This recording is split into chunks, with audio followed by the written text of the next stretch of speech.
आशा अपने पति सुमित और बेटे रोहित के साथ रहा करती थी। सुमित एक छोटी सी नौकरी में सिक्योरिटी का काम करता था। वो लोग गरीब थे, लेकिन फिर भी उनके पास सुकून था। ऐसे एक दिन सुमित ऑफिस के बाहर खड़ा होता है कि तभी उसका मालिक आता है और वो कहता है, आज हमारे ऑफिस में पार्टी होने वाली है और तू ना रात को रुक जाइयो, नाइट लगा लियो। जी साहब, मैं रात को रुक जाऊंगा, लेकिन आज मेरे बेटे का जन्मदिन है, तो क्या मैं रात को 12 बजे से पहले जा सकता हूँ? अरे मोटी बुद्धि, तुझे मैंने रखा किस लिए है? इसलिए रखा है ना ताकि तू मेरी हर बात मान सके। अगर हमें रात को किसी चीज की जरूरत होगी तो हम खुद जाएंगे बाजार। बेवकूफ कहीं का, नाइट का मतलब ही यही होता है कि पूरी रात ऑफिस में रहो। बड़ा आया 12 बजे जाने वाला, पूरी रात रुकेगा, समझा? लेकिन सर, मुझे अपने बेटे का जन्मदिन भी तो मनाना है। एक काम कीजिए, आप मुझे अभी छुट्टी दे दीजिए, अपने बेटे का जन्मदिन मना आता हूँ। उसके बाद मैं पूरी रात यहाँ रुक जाऊंगा। इससे मेरे बेटे को बुरा भी नहीं लगेगा और काम भी हो जाएगा। तू है तो बहुत चालाक, पर ये चालाकी बेटा तू मेरे सामने नहीं कर पाएगा। तेरे सामने बेटा ऑप्शन रखता हूँ, देख ले। या तू अपने घर चले जा नौकरी छोड़कर, या तू अपनी पगार 3 गुना बढ़ा ले। अगर आज नहीं रुकेगा ना तो पगार काट लूंगा और नौकरी से भी निकाल दूंगा। लेकिन साहब, ऐसे कैसे चलेगा? हम गरीब ठहरे, हम गरीबों के साथ ऐसा मत कीजिए। देख, मेरे आगे हाँ नाटक मत कर, मुझे कुछ नहीं सुनना और दफा हो जाए यहाँ से। मेरे पास चौकीदार की कोई कमी नहीं है, ठीक है? मालिक की बात सुनकर सुमित ना चाहते हुए भी रात में रुकने के लिए तैयार हो जाता है। जहां अंदर पार्टी चल रही होती है, सुमित अपने बेटे रोहित के बारे में सोच रहा होता है। काश मालिक के यहाँ पार्टी ना होती, तो मैं भी अपने बेटे के साथ जन्मदिन मना रहा होता। कुछ देर में सुबह के 5 बज जाते हैं। सुबह के 5 बजते ही सुमित का मालिक अपने ऑफिस से बाहर आता है और उसे घर जाने के लिए कह देता है। इस तरह सुमित अपने घर जा रहा होता है, तभी उसका एक्सीडेंट हो जाता है और एक्सीडेंट में सुमित की जान चली जाती है। समय गुजरता है और देखते देखते 15 साल गुजर जाते हैं। पति के गुजर जाने के बाद आशा ने अकेले ही मजदूरी करके अपने बेटे की परवरिश करी थी।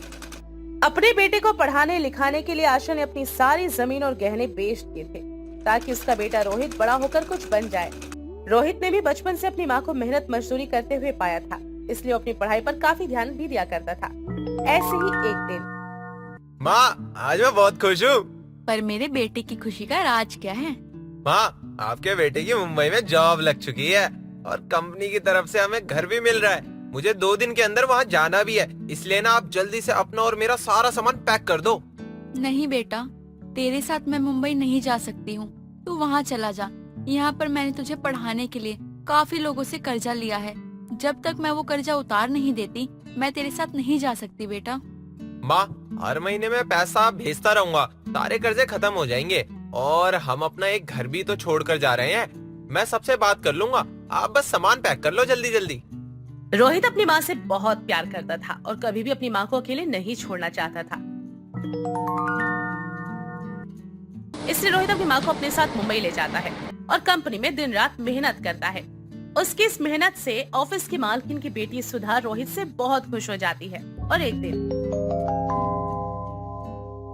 रोहित, सच में तुम बहुत मेहनती हो, इसलिए मैंने तुम्हारी सैलरी और पोस्ट दोनों बढ़ाने की सोची है।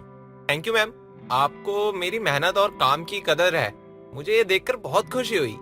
रोहित, तुम जैसे एम्प्लॉइज मुझे अपने ऑफिस में चाहिए, पर तुम जैसे एम्प्लॉइज बहुत कम मिलते हैं।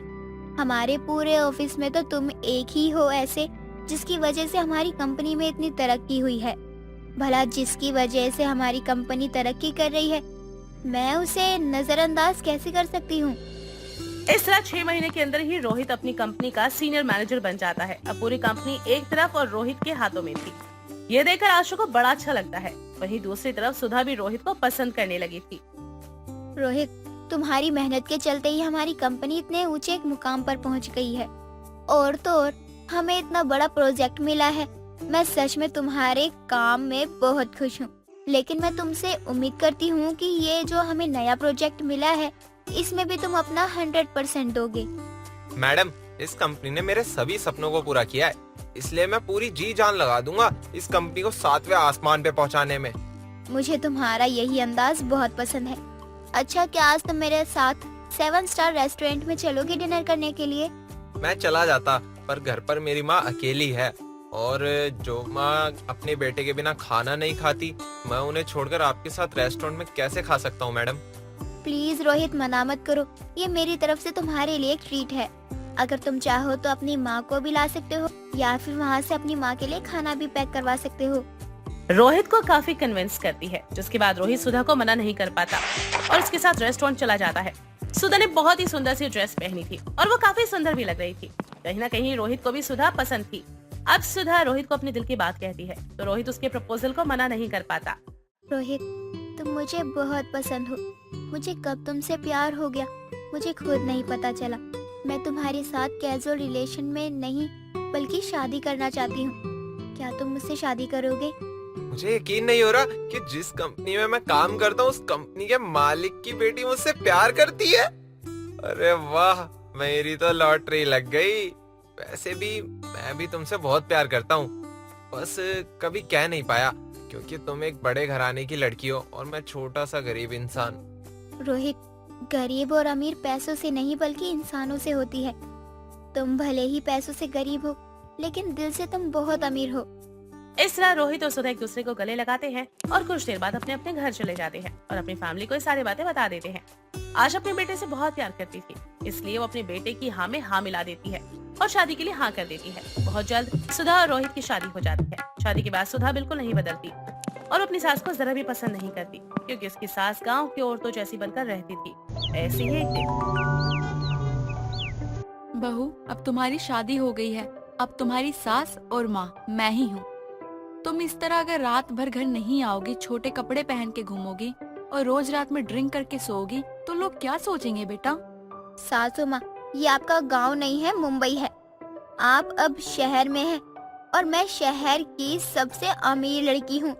अरे आपको तो खुश होना चाहिए कि मैं आपकी बहू बनी हूँ, इसलिए आप मुझ पर अपनी बंदिशें ना लगाएं। पर बहू, अब तुम्हारी शादी हो गई है, तुम इस घर की इज्जत हो। कल भी मैंने तुम्हें देखा, तुम कुछ लड़कों के साथ नशे की हालत में घर आ गई थी, वो भी इन छोटे छोटे कपड़ों में। सोचो, अगर रोहित को पता चलेगा तो वो क्या सोचेगा? रोहित कुछ नहीं सोचेगा क्योंकि वो आपकी तरह पुरानी सोच वाला नहीं है और उसे सब पता है। और जिन लड़कों की आप बात कर रही है ना, वो बस मेरे दोस्त हैं। सो प्लीज उनके बारे में इस तरह की घटिया बातें मत करो।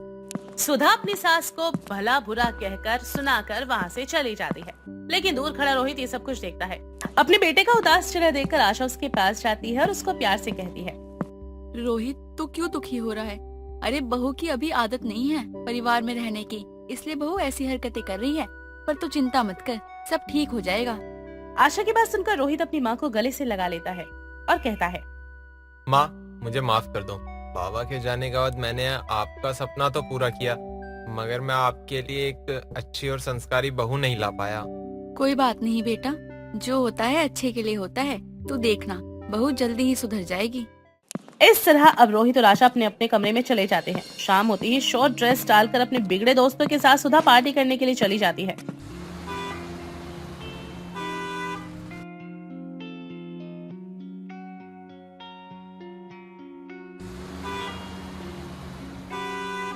उसके बिगड़े हुए दोस्त उसके नशे में होने का फायदा उठाते हैं और उसके साथ बदतमीजी करने लगते हैं। ये क्या बदतमीजी है?